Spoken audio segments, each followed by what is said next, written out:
Hello, wine lovers! I am Yaroslava, sommelier and wine educator, your guide on this journey through the world of wines, spirits, and cocktails. Today, we will uncork the second bottle of a champagne knowledge. The first one was full of champagne history. This one is filled with the technology of its production.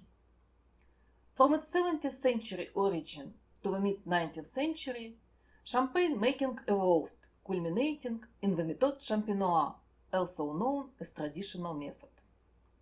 This method is the exclusive technique for crafting champagne, and it's also used for producing other high-quality sparkling wines.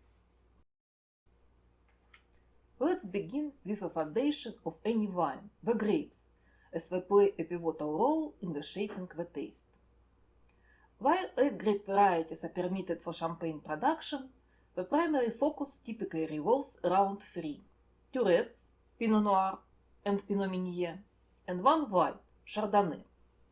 These 3 varieties account for over 99% of all champagne. Traditionally, 4 additional white grapes are allowed: Pinot Blanc, Arban, Petit Meunier, and Pinot Gris. Although they make up only 0.3% of all champagne grapes, some winemakers, like Moutard, venture into unique blends. For instance, Moutard crafts vintage brut champagne using all 6 permitted varieties, Cuvée de Cépage, 3 main grapes plus Arban, and Villy Viognier from old wines of Arban. In 2021, champagne winemakers granted permission to cultivate Voltis, a new hybrid variety developed as a part of a project addressing climate change challenges. However, only 10% of Voltis is permitted in champagne blends, and its acceptance into the realm of champagne awaits further growth and recognition. Among the 3 main varieties, Pinot Meunier takes on a secondary role. Its high yield and better adaptivity to Champagne's climate make it a preferred choice over Pinot Noir. However, Pinot Meunier is often characterized for a more straightforward and less complex taste. It's commonly used in the production of non-vintage champagne with a shorter maturation period. Grand Cru vineyards typically refrain from cultivating it, as growing Pinot Meunier would jeopardize their prestigious status. However, in recent years, there have been a growing interest to Pinot Meunier, with some producers even creating champagne exclusively from this variety, chilling with traditional norms. The preference for Chardonnay, Pinot Noir, and Pinot Meunier is rooted in the specific characteristics needed to craft the distinct flavor profile of champagne, particularly through aging only after the second fermentation. To highlight the unique taste derived from the aging only, the base still wine's original flavor must be subtle. Additionally, the base wine should have a relatively low alcohol content, considering the increase during the second fermentation, and exhibit elevated acidity. Furthermore, the still wine should be dry, with no residual sugar. It's crucial to avoid underripe grapes, as they could negatively impact the wine's taste. The solution lies in the cool climate that naturally reduces sugar levels in the grapes and makes the climate of Champagne ideal. Being the northernmost wine region in France, and likely the world for world-class wines, Champagne offers the perfect conditions. Pinot Noir and Chardonnay from Champagne meet all necessary requirements. They are light-bodied, possess high acidity, and exhibit subtle but distinctive flavors. Chardonnay brings slight notes of green apple, pear, and green plums, while Pinot Noir adds delicate hint of red cherry, strawberry, and raspberry, creating ideal base wines for the production of champagne. Indeed, the majority of champagne is white, even when it comes to rosé champagne, as its main base wine is white. Despite this, over half of the grapes used in champagne production are red, primarily Pinot Noir and Pinot Meunier. The process of making white wine from red grapes, as discussed in previous episode, contributes to this. Determining the grape variety used in particular champagne can be a bit challenging, but it's not merely an academic question. The taste difference between Chardonnay and Pinot Noir is quite distinctive, and if you have a preference for one over the other, it's worth to consider when selecting your champagne. Each grape variety brings its own unique characteristic to the final blend, influencing the flavor profile of a champagne in your glass. According to the used grape varieties, champagne is divided into following groups. Blanc de Blanc, white wine from white grapes, from Chardonnay only. Blanc de Noir, white wine from red grapes, from one or both Pinot. This information is marked on the label. For example, this vintage de la Motte is Blanc de Blanc, as highlighted on its label.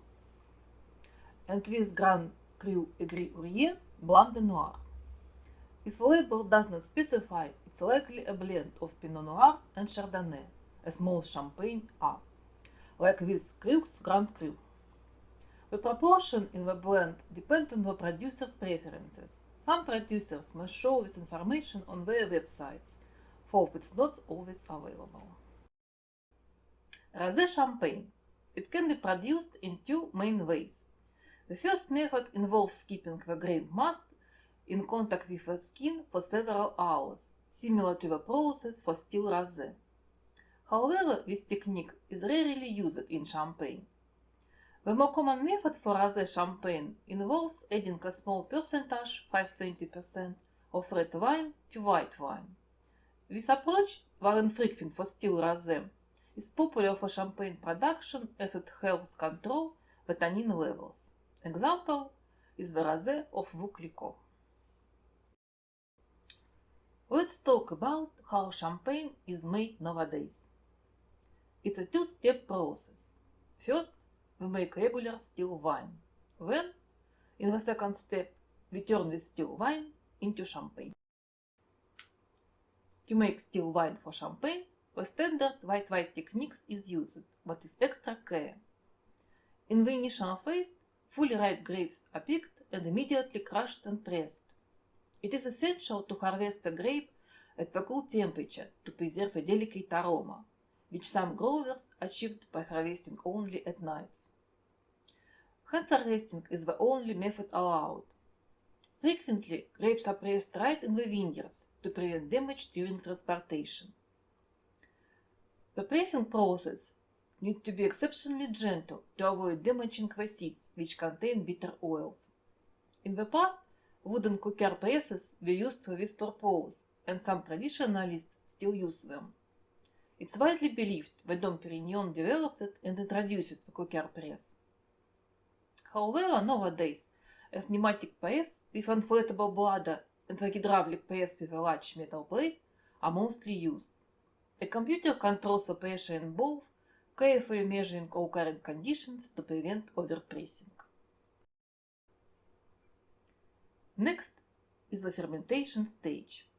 Currently, fermentation primarily takes place in stainless steel tanks to avoid any impact on the delicate wine taste.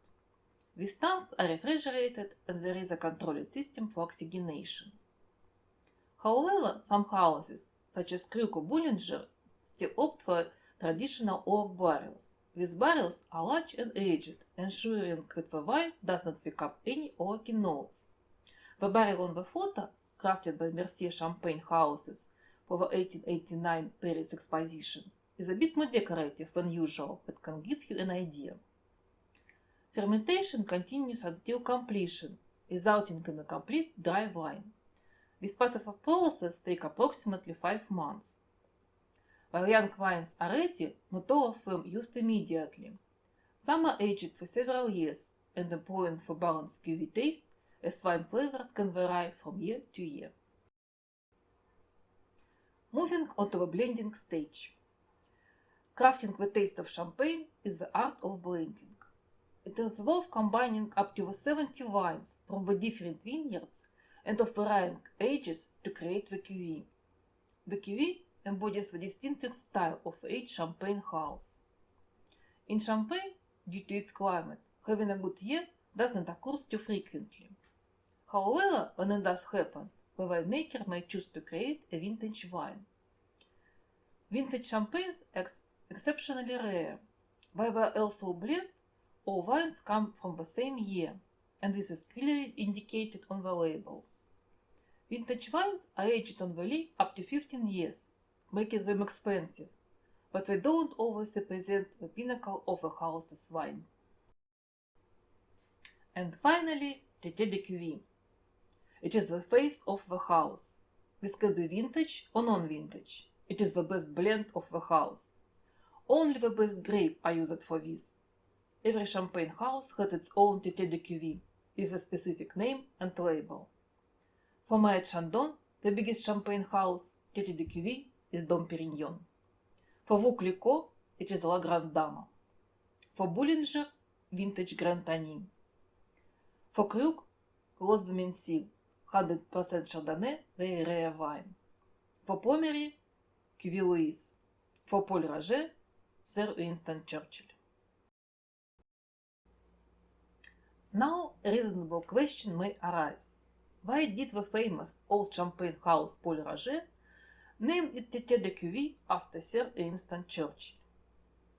With Moët Chandon's Dom Pérignon and Veuve Clicquot La Grande Dame, it's quite clear. But Churchill? Indeed, Winston Churchill, a politician, writer, soldier, and more, and definitely colossal figure. But champagne? Churchill had no dealing with viniculture, despite his vast range of interest. However, he was in love with champagne. In 1908, he fell into the lifelong love affair with Paul Roger champagne. During the war, Churchill declared, "Remember, gentlemen, it's not just friends we are fighting for, it's champagne." In 1945, Churchill forged a friendship with Odette Paul Roger, the wife of Jacques Paul Roger, the current owner of the house, straightening the bond between Churchill and this champagne house.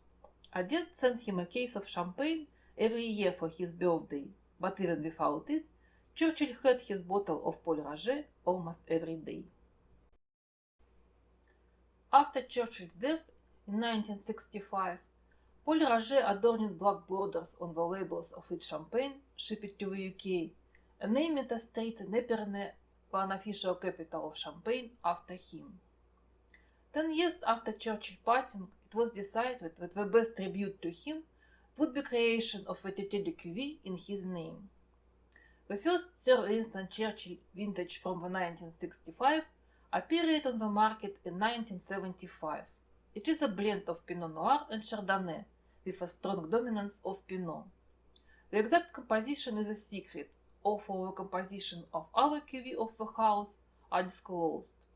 The wine is made only from the Grand Cru grapes and only in good years, spending 10 years on the lees. It stands as the best wine of the house.